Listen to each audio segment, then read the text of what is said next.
This is just a quick update on a video I did a few weeks ago about the Twin Trees Hotel in Ballina, which I was saying was the latest IPAS centre in Ballina, owned by Mark Devaney and Declan Hallinan.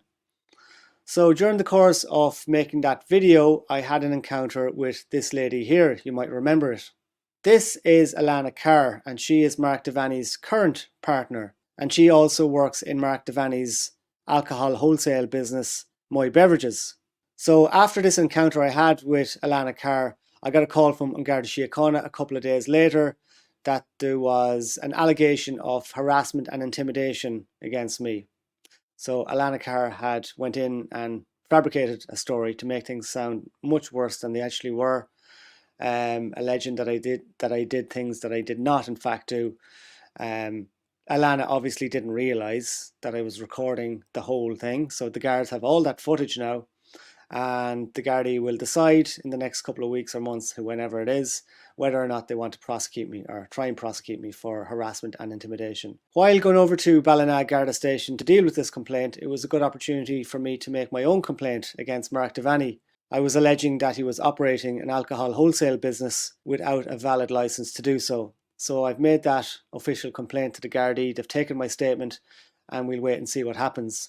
And since making that video, I've come across this bit of information. This is from just the end of August, and it's a revenue judgment against Mark Devaney for over €100,000. And that's in relation to his hotel, the Ocean Sands in Enniscrone, I believe. So, a couple of things for Mark Devaney to be dealing with there. And just moving from Ballina to Breaffy for a couple of minutes with an update on a video I did a few weeks ago as well.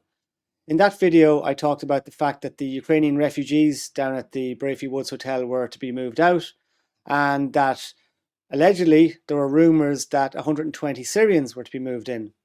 So as you know, in that video I mentioned that I couldn't confirm this. I've been on to Roderic O'Gorman's department 3 times. The dates were the 29th of August, the 3rd of September and the 10th of September. I got one email back from Niamh McDermott, who's Roderic O'Gorman's private secretary, and nothing more. Never answered any of the questions, just said she'd get back to me on the first email, never did. So then on the 15th of September, which is what, 12 days ago, I sent an email to our local TD Junior Minister Alan Dillon from Fine Gael, asking him some of these questions. Alan Dillon's wife is from Breaffy, so he should have an interest in what's going on here. So I was just asking him, is there any truth to the rumours that, well, first to confirm that the Ukrainian people had been moved out, and where they'd been moved to, but more importantly, who was to be moving in and when they're being to be moved in, and will there be any consultation with the local community here, and also to address rumours that there might be a mosque being built in Breaffy. Again, this is just rumours locally, but we don't get any information from the minister, we don't get any information from our local TD, our county councillors don't seem to know what's going on.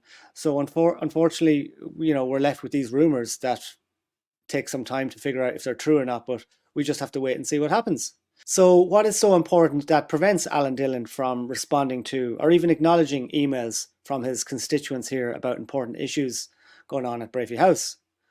Well, obviously it's coming up to an election, and Alan and his government buddies are busy trying to trick the public into thinking that they're actually doing something. Here we go, for example, here's his Twitter page. Major affordable housing development for Mayo County Town.